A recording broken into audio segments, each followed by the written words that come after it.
Making $100,000 in your business may sound like a really hard thing to do. And for me, when I first started out as a photographer, it was really hard. But since then, I've learned a lot of things as I've been able to scale up my business and actually launch multiple six-figure businesses, which has been really fun. I've also been able to mentor loads of photographers, videographers, and creatives through the process of building a six-figure business. Now, one thing that I thought when I first started, and you might resonate with this as well, I thought that it came with some sort of you need some luck. There's got to be some sort of level of privilege or education or something that I'm missing out on to be able to hit those big numbers. I thought it was for a lot of other people, a lot of creators, but maybe not so for me. And one thing that I learned over the years is it's actually a recipe, and it can be repeated constantly. So just like if you got your favorite recipe from maybe your favorite auntie that makes that amazing cake, you could get that recipe and you could replicate that recipe and create that same cake. Maybe you can't do it on the first try, but by the second or third try with that recipe, you can definitely get yourself there. So building a six-figure business is very similar. You need the recipe, the proven roadmap, and then you can get yourself there. So on the podcast today, the Make Your Break podcast, I am going over my 10 lessons learned on my first 100K year as a 100K earner as a wedding photographer. Now, I will preface this by saying I have earned multiple six figures from lots of different businesses. I've also got a 7-figure business as well. So I've done it many times. And in fact, the first business that I launched, it was a cafe. I did not get to six figures, and I actually went bankrupt, and it was a hard lesson for me. It was one of those things where you think you got it all figured out, and then you realize really quickly that you don't, and it's harder than you thought. And I thought it took some luck or whatever it was. My second business was actually me showing up and becoming an electrician. So I had an electrical business. I was a qualified electrician. And that took me about 24 months for me to become a six-figure earner in that business. Then my third business was wedding photography. And that actually took me 12 months to become a six-figure earner in the wedding photography business. And that was back in 2013, believe it or not. Then from there, I started a workshop business. And that was well under 12 months to get to six figures. Then I started a heartbreak booth, it's called. It's a DJ and photo booth business. Took me about 6 months to turn that into a six-figure business. The next one was the Wedding Photography Summit. It took me about 6 weeks to turn that into a six-figure business. And then one of the last businesses that I just launched, and I've had a clothing brand as well, No Skin. It didn't take very long to get to six figures. The last business that we just launched, it was a six-figure business within the first week. Now, what's really interesting is over the years, because I've been an entrepreneur for 17 years now, it's just how quickly you can pick up a lot of things along the way, and then how quickly you can actually recreate that recipe, recreate that success, and do it over and over. So it is a lot of fun. I do love doing it, and I hope you enjoyed today's podcast episode. If you haven't subscribed to the show yet and you want to listen while you're going for a drive, going for a walk, or shooting a wedding, or doing whatever it is that you do, then I highly recommend you head over to Spotify or Apple and subscribe to the actual show. I would really appreciate seeing you over there, and there's tons more good content on its way as well. Don't forget, if you click the link down below, there's also a workbook to go along with these episodes. So go and download that workbook, and let's get into it. Lesson 1. Okay, lesson 1 is actually a big secret. I think it's a big secret, and I love, maybe it's not a secret to you, I don't know, but I love saying it's a big secret because honestly, it was my big secret that got me to my success as fast as it did. Number 1 was working for free. Now, I wanted to start all this off with talking about working for free because I wanted to sort of bring you in on a concept, but also what really worked for me. So this might work for you and it may not, I don't know, but I want you to hear me out before you shut me down and say, working for free, I can't believe Jai's teaching this and he shouldn't be talking about this and he's undervaluing us and everything else. It's not what I'm trying to do here. I want to give you a whole new concept. When I first started, I knew, as I'm going to talk about through these, all my different businesses, I'm going to talk about my wedding photography business, just so you know as well. So I'm not talking about my cafe or my No Skin clothing brand or any of those things. I'm talking about becoming a wedding photographer. Now, when I first started, I knew becoming a wedding photographer, so I was a creative, I knew that I wasn't worth anything because nobody could see what I've done before. And so that's the big dilemma. A lot of us, we go out into the world and we go I want to charge what I'm worth and I'm worth this much. And we don't let the market determine what we're worth. We determine what we're worth. And a lot of times that we don't get it right. especially if you don't have the big achievements and you don't have the big portfolio and everything else. Like, how do you know what you're actually worth?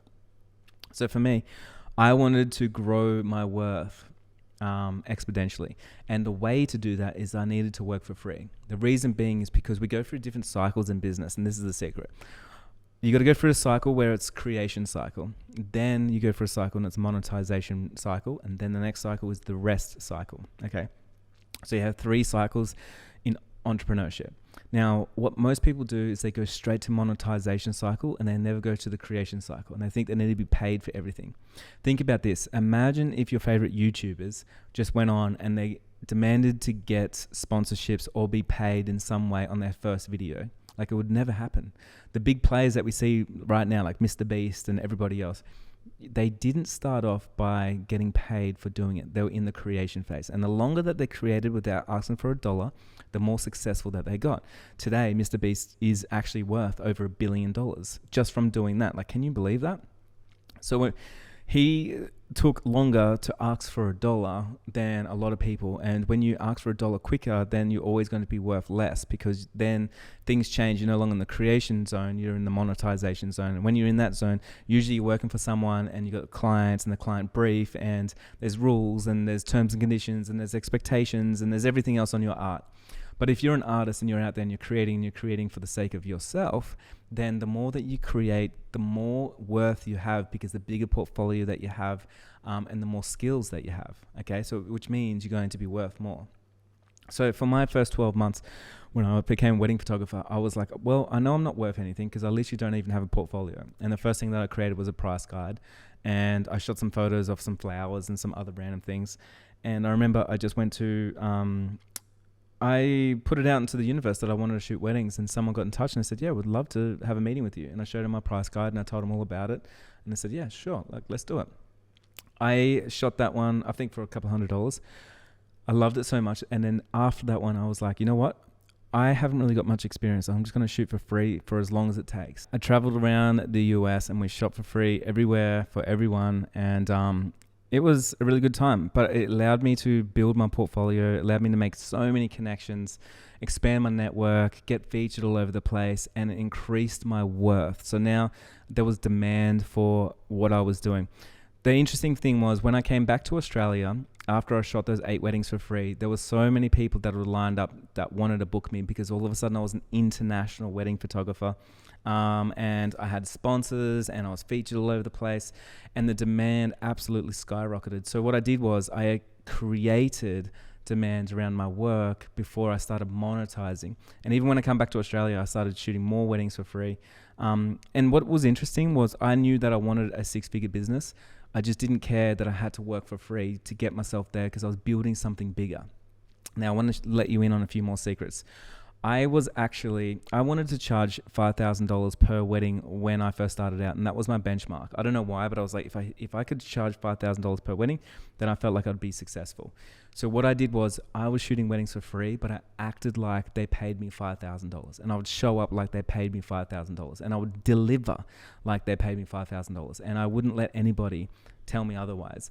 And me showing up like this means I created an amazing experience, and people were mind blown by it. They couldn't even believe that they didn't pay me money, and just how good the service was and how good the images were and everything else. So from there, they started recommending me to other people, and I just kept showing up like that. Even when I started putting my prices up, and I started charging, like, people would ask for discounts, I would do everything.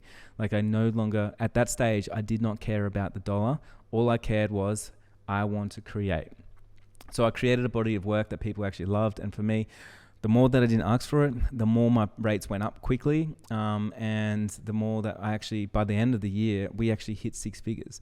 And I did that because I literally didn't even realize, but people were paying me $5,000, $6,000, $7,000 a wedding, because they loved what I was doing and they were part of my story. And I had a portfolio to show that as well, which was mind blowing. So I want to let you know this. If right now you're thinking like that would be too hard for you to do, and like, how does that all happen? I want you to think about, like, you need to grow the environment that you want your business to be in, to expand the business. So for me, I wanted to be an international wedding photographer. I wanted to charge $5,000, and I wanted to be doing the big things that I did. And to do that, I needed to grow the environment regardless of the money that was coming in. So it's just like a fish. You put a fish in a small fish bowl, it is not going to grow very big. So if you have a bigger fish bowl, a bigger environment, it means the business can grow bigger. Now think about this.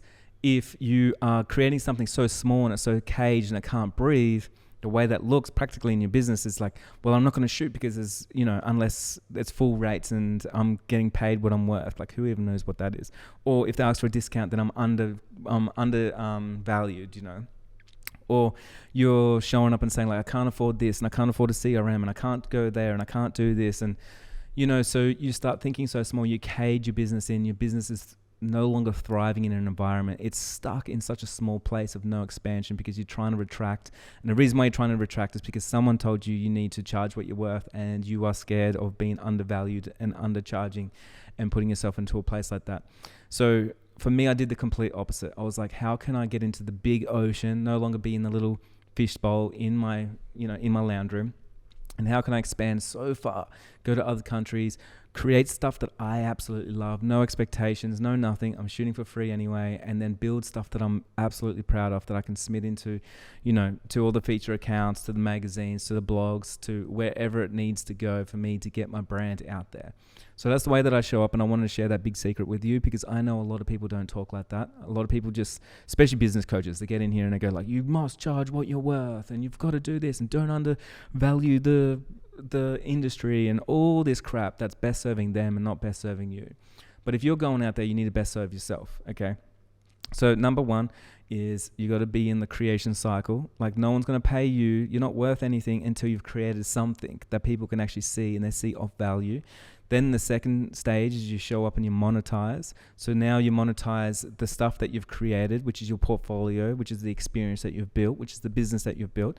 And now you can monetize. The longer that you don't ask for any money, the more that you can charge in this phase right now. The reason why Mr. Beast can now, charge $100 million for like an episode for something that he's doing, then it's because he never asked for money, back when he was doing the small episodes. He allowed it to get bigger and bigger and bigger and bigger.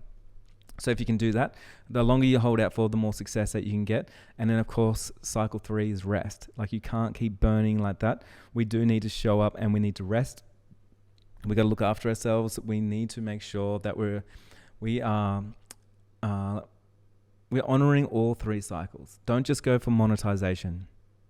Honestly, and it's just a side note, like I just see so many coaches just always talking about how you just got to monetize everything. Like not everything needs to be monetized. Just because someone hasn't paid you or they ask for a discount or something doesn't mean you're getting undervalued. And it doesn't mean that anyone's, taking the piss or anything like that. Honestly, you're the one that puts value on yourself. So if you are trying to find value from outside influences and what other people think of you, then that's the big problem. It's not the problem that, people are asking you for a discount. It's the fact that you have put your value on that. You got to have value so high that people couldn't even pay you your value. I know for myself, if I shot a wedding for $20,000 today, I'm like, man, I'm worth more. I know I'm worth more than $20,000. Okay. So you need to be so sold on yourself on that. But yeah, just wanted to go lesson 1, big secret. For me, it worked. And I've done it ever since. Like, if I've got a clothing label, we're giving away free merch. Like if I'm doing, when I did my my workshops, like I would do free one-on-one sessions with my courses, with everything. Right now, like I'm doing like a, once a month giveaway, one-on-one mentoring session with me. I've got to be honest with you. I don't do any one-on-one mentoring sessions for paid money. I only do them for free. I just don't do it because, to be honest, like it's just not worth my time. Like $500 an hour is just not worth my time. And I'm just not making a huge impact to a lot of people. So I'd rather show up and actually help people. And because I do that, it grows my business, because it grows my reputation and everything else. And I think spreading kindness and doing things like that, like money doesn't give me my worth or my value. I give myself that worth and that value. Okay, really important. Lesson 2, big secret. This one's a huge secret. This one's like how business works. And I know a lot of you guys don't know this. And so this is going to really help you on your journey to success. Business works on averages. Now, despite what you may think that a lot of businesses make a lot of money because they charge more. So for example, if we're talking about wedding photographers, you may think someone that charges $5,000 is going to make more than someone charges $3,000. And on paper, it looks like that. And you think if you want to make more money, you just need to put up your price. Now, that's not actually how business works. Business works on averages. Now, what does that mean? Well, I want you to rewind back to my first year in business when I made 6 figures. But I told you I shot most of them for free. So how did that work? Well, they weren't for free. The reason being is because some people paid me $5,000, some people paid me $10,000. I think that first year I shot like 60 weddings or something. Now, if I averaged out how much I actually got paid across each wedding that I did, it averaged out to maybe $3,000-$4,000 per wedding that I got paid, because everything works on averages, which means I can show up and shoot for free. Think about this. If you go to McDonald's, do you think they make a lot of money on some small fries? They don't make any money. They make money on small fries and a small Coke and a burger, because they average everything together and they make profit of everything, okay? Not just from the one thing. If you go to a supermarket, supermarkets don't make money on many of their products. In fact, some of their products actually lose money on. Case in point for this, I don't know if you've ever noticed, but usually the milk sections at the back of a supermarket, usually things that are really needed, like nappies, for instance, nappies for kids, are at the back of the supermarket, or toilet paper is at the back of the supermarket. And a lot of these items, they make no money on. But they know that if you walk through the supermarket, the chances are you're going to pick up more than one thing. And that's why they put the most important things at the very back, where you have to walk all the way through the supermarket. So by the time you come back, you got a basket full of stuff. You probably noticed this happen to you. So what happens is they would have lost money if you just bought a carton of milk, but they actually made money, because the average is you're going to walk through and grab a few extra things. And they don't care how much they make per item. They just care of the average that they made when you walked into the supermarket, and they can actually work it out. They know that if one person spends $1 and another family spends $200, they know every single customer that walks through their store is probably spending on average $60. So if they're watching their camera, they know every single person coming in, $60, $60, $60, okay? And then it becomes a really profitable business, because all they need to do is more marketing and advertising to get more people to walk through their door. It's not about putting up your prices on certain items. So same goes with wedding photography. If you think you just want to make a lot of money and you just need to put up your prices, well, the chances are you're probably going to book a lot less, because a lot less people so if you put up your prices, your conversion rate could go down. It could be harder to market towards those people. You might be pushing away more people because they're not in your price range that you're charging. And you have to do more marketing then. It means you got to show up and do a lot more marketing. But if you work on averages, it means and this is where this comes really important. If you start selling wedding albums, for instance, and let's say you're selling for $2,000 and you profit $1,000 from an album. Okay, so that extra profit, and let's say you charge $5,000 per wedding. Well, now you're making $6,000 per wedding. Let's say you've got a second photographer, you charge them out $800 and you make maybe $200 profit on that. So now you're getting $6,200. Maybe they do $1,000 print order. So now for shooting that wedding, you're getting $7,200. So what you've done is the average is going all the way across. It means that you could shoot something for cheaper if you wanted to, because it all doesn't have to be the highest ticket. So in my first year, it allowed me to shoot, I think, 10 to 20 weddings for free. But the last 40 weddings that I did all paid. And then if I looked across the board, none of them actually paid for free. Literally, I just averaged out how much was it per wedding that I made. And I think it was, maybe it was $4,000 or something per wedding. Okay. With all the print sales that we had, album sales, all the things, even ones that shot for free, they wanted to buy things from me. So think about that for a moment. It's naive to think that we can just go out there and put up a price and then that's it. We're just going to make, a ton more money. We need to be strategic with this. And so when you do see someone like myself that shows up and shoots for free and you go, oh, they're an idiot because they're undercharging themselves, they're undervaluing themselves, they're undercharging and undervaluing the industry and everything else. Just remember, chances are you probably just don't know business. Business works on averages. That's just how business works. So think about how much do you need to make at the end of the year, and then how can you get there? What's the average order spend and how can you get it up?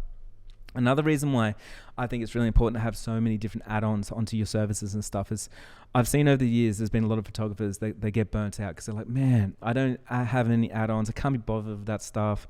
I only just, I just shoot weddings. That's it. And what happens is they get so burnt out because there's no other revenue coming in. So that means you've got to shoot more weddings. And I'm going to explain that in a moment as well. But just something I want you to think about. So number 2, business works on averages, not from big, high ticket sales. Okay, really, really important. And in fact, to be honest, if I was going to start a business tomorrow, hey, if you had a cheaper price, it means more people will probably have more money to spend with you, to be honest. I know everyone always says, like, to be in the luxury market, you got to charge $10,000 plus and you got to have high ticket. I can honestly say that is one way to do it for sure. I'm not discounting that at all.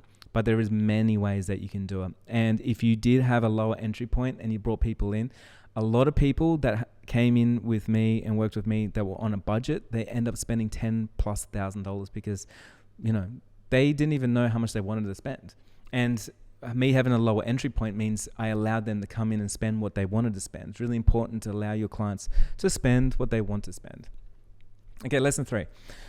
Okay, here is a big lesson that I had. I thought it was hard.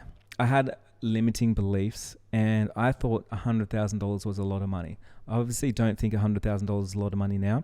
And in fact, I don't think it's very much. And I think if you're a business owner right now and you're not making $100,000, then you're going to have to get there quick because it really isn't much money. Think about this.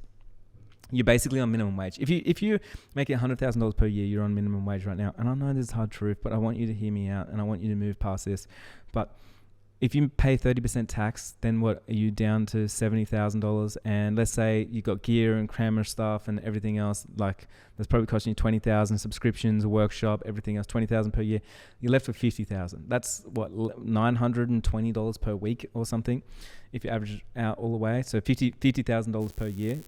I mean, it sounds like a lot, but you also have to risk a lot to make it happen. Like everything's on you. You have to level up. Like you got to do a lot of things.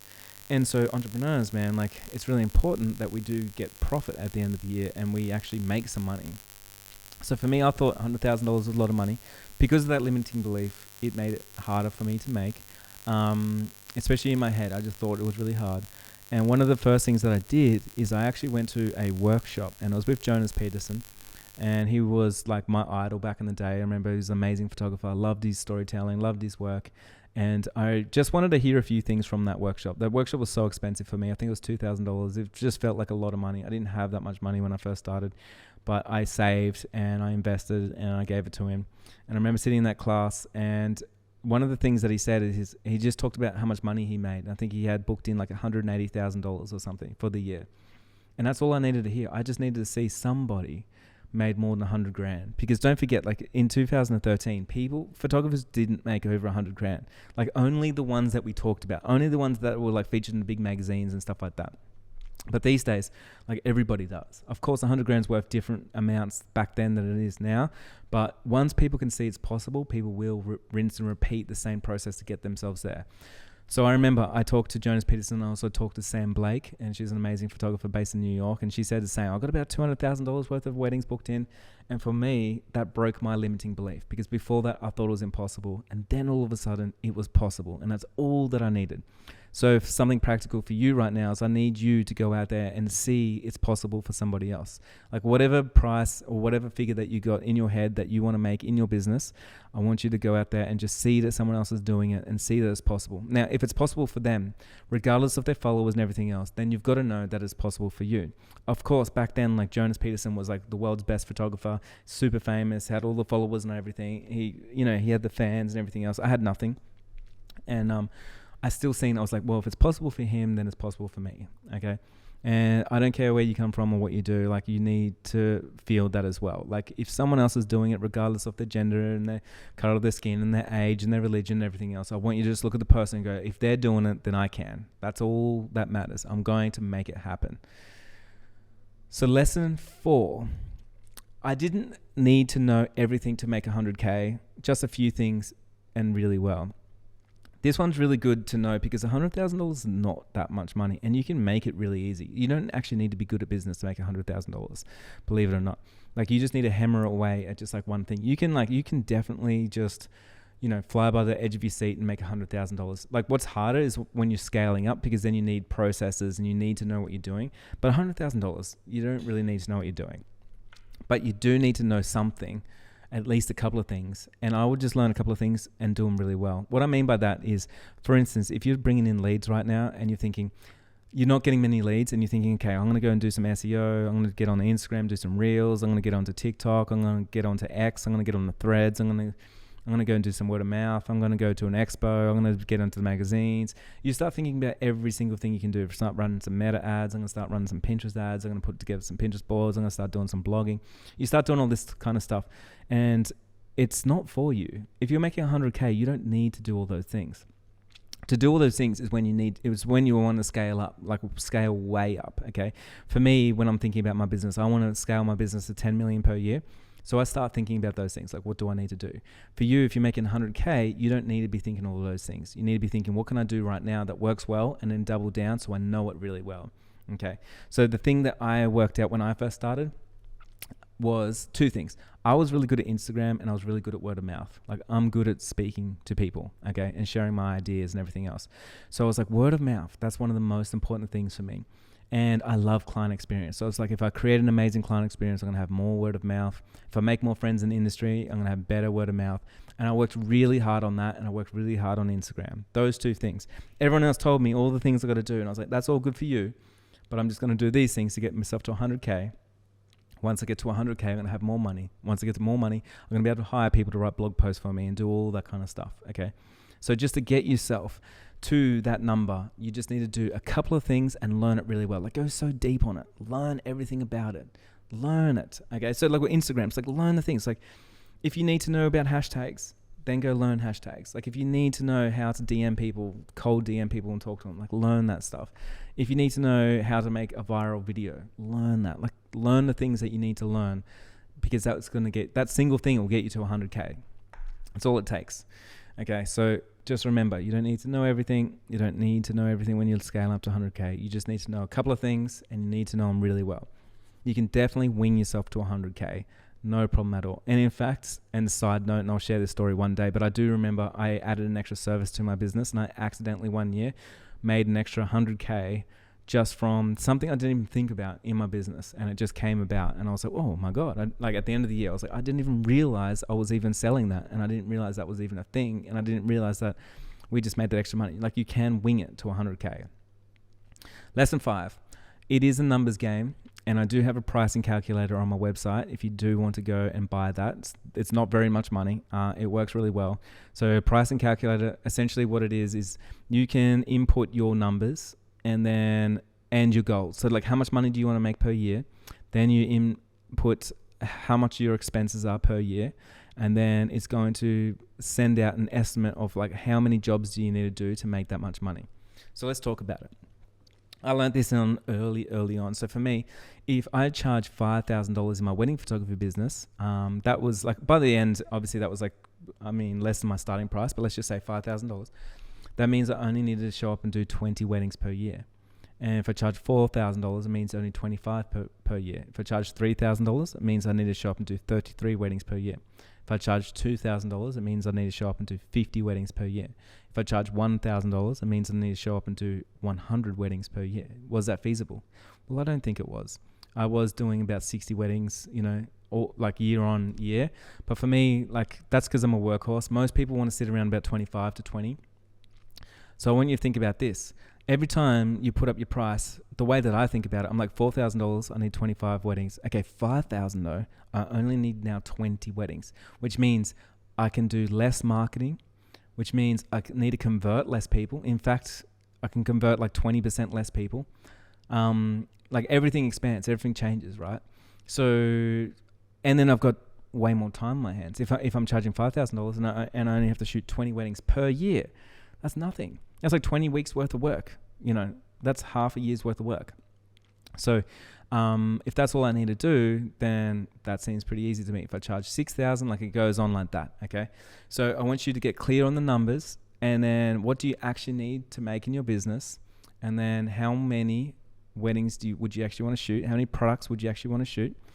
The best part about this, and what goes on to the big secret that I talked about in number 2 with averages, is if you were charging 4K, but let's say your average was 5K or 6K, and the reason being is because you got bigger packages and you got albums and you got prints and you got other things, then all of a sudden you can shoot less weddings per year. Okay, doesn't that make sense? So you could get to a point where you're shooting only like 15 per year and you're making a 6-figure income. Like that's kind of where you want to get to.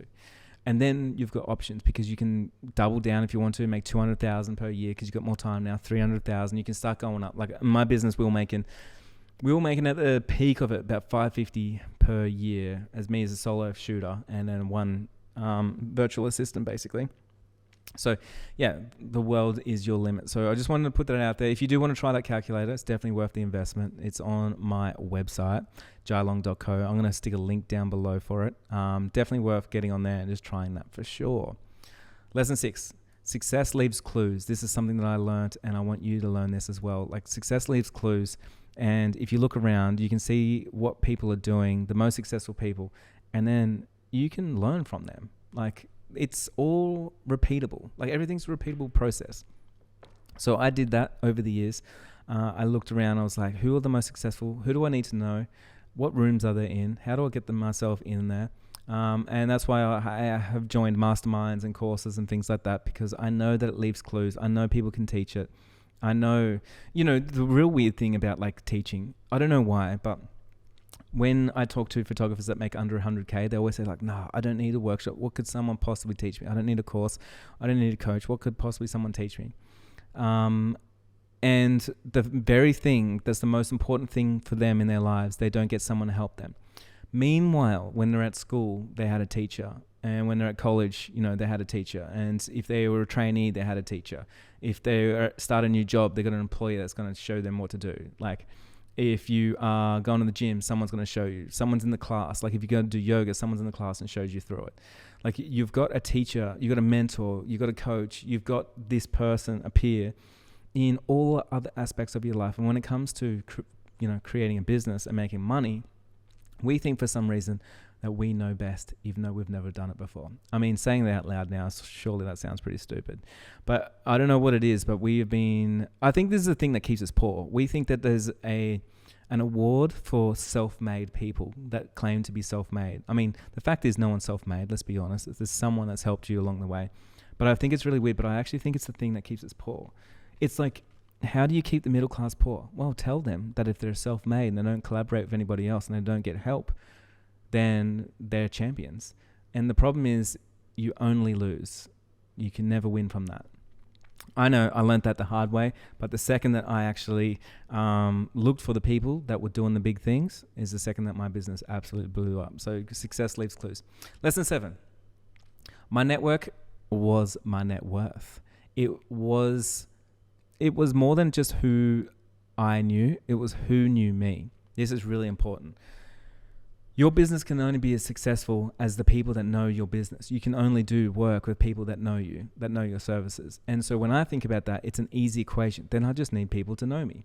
I just need to become omnipresent. Like people need to know my brand. So I force myself on the market and I get known by everybody. And in fact, if that is me going out there and getting known, shaking hands, meeting people, expanding my network, that's exactly what it was. When I went to the US and I shot for free, one thing I never tell anyone, but every city that I went into the camera stores. I went and met brands. I went to Richard Photo Lab. I literally went everywhere. Like, where else did I go? Everywhere, okay. And what happened was, for me, expanding my network and just walking in saying hi to all these brands in the photography industry. When I came back to Australia finally, I had like 3 emails of people asking if they could sponsor me. So I got sponsorships all from me showing up and just introducing myself. So it made me look like I was even bigger photographer than I was. And it's all because I expanded my network. They knew who I was and they were starting to share my work. They were sharing it on social media. They were like sharing it with their clients. They were recommending me. So my network was my net worth. Really important for you if you want 100K, think about your network right now. Do you have a $100,000 network? Like the people in your network right now, could they lead to $100,000 worth of work? Be honest with yourself. Because if they can't, you need to expand that network. If you're sitting there going like, man, the only person I'll talk to is my husband and my kids and my auntie and one friend, then you got a problem because you can't sell to them. Like maybe you can a little bit, but you need to be able to have a network of people that are recommending your brand and that you can tap into at any time and go like, hey, who's getting married? Who wants to buy a product? Who wants to be in my ecosystem? So really, really important. Always be thinking about expanding that network. And I did that for every single week that I was in business in the first year. And it's and going out there and shooting for free actually expanded myself a lot when I was just creating, because I was like reaching out to vendors, wedding photographers, wedding videographers, venues, florists, makeup artists, like everyone, models. And I was just like collaborating with people. I wasn't worried about money. And guess what? It expanded my network, and that expanded my net worth. That led to a lot of paying gigs, and I didn't have to do any marketing. That's the amazing thing. So lesson 8 is every day, it was just another step. Okay. So I think so often everyone is in such a hurry to get such big success. For me, I was patiently impatient, and I just knew that every single day, Saturday, Sunday, public holiday, Valentine's Day, whatever day it was, I just had to do one thing to get myself closer to that success. And it could be something as small as getting onto Instagram and DMing one new vendor to introduce myself, or doing one new post on social media, or walking into one new venue and shaking a hand, like whatever it was, just one thing that I knew that would move the needle. Not one thing as in like I just sat on Facebook and did nothing. I'm talking one thing that I know is going to move the needle, one new connection. I did that every single day. And if you could just show up and just do that one thing, nothing else, you're going to get there by the end of the year. Lesson 9, I planned ahead, well ahead. And I'm talking about like sales, like Black Friday sales and albums. I planned ahead for new styled shoots, new campaigns, new works, new projects, new editorials. Like I was always planning ahead, so I knew in the pipeline that there was big things coming about that I could talk about. I could have big sales for, mid-year sales, January sales, like sales for everything when it comes to all of my albums, all my prints and things like that. So I knew there was extra income coming in from all of that, and I knew I had extra new work coming in and everything else. So plan to succeed. If you got no plan, you're going to plan to failure. Plan to succeed. You have to have a plan. And it's really easy to make 6 figures, like crazy easy. I'm telling you right now, it's so easy. You just need to have a plan and then stick to the plan. That's all. You just got to do the plan. I know that doing the plan thing is probably harder, and you're probably thinking, I wish I didn't have to do the plan. Wish it was easier than that job. But look, I think it's easy. I think if you just have a plan and you are like this time next year, you should know what you'll be selling. Like I know this time next year, I know what products I'm going to have open. I know what's going to be launched. I know what's going to be on discount. Like I know this because I'm pre-planning it. Nothing is left to guesswork. Nothing's left to chance. Nothing is just like I hope and wish. You're listening to a podcast called literally Make Your Break. And so this is where you make your break. You need to know how much money you're going to bring in next quarter, or at the end of the year, or at the start of the year, or what campaigns you're going to be running, or what marketing material, or what ads you'll be running. Like you need to know these things. Plan for success, okay? Lesson 10, the more fun I had, the more success I attracted. I want you to think about this. Success, okay? I'll talk about success. What does success mean? Well, success means, this is my definition, and I know a lot of entrepreneurs actually say this definition. I think Tony Robbins talk about this. I've heard Russell Brunson talk about this. So I've heard a lot of people talk about this same equation.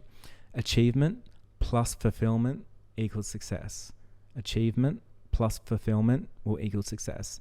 So for me, fulfillment is having fun in my business, because if you're not having fun, then you might just be working towards achievements, but you're not actually working towards fulfillment. Fulfillment, for me, is like showing up and achieving big things, feeling really proud of myself and what I'm creating, but also feeling fulfilled along the way that I'm doing what I want to do. And in fact, one of my employees today, I talked about how I could make $1 million this year by just doing some property deals. And she said, why don't you just do that instead of this, Jai? And that would get me some big achievements, but it only gets me half a success. I no longer would be fulfilled, because that's not the thing. Making money is not the thing that fulfills me. So doing what I'm doing now does fulfill me.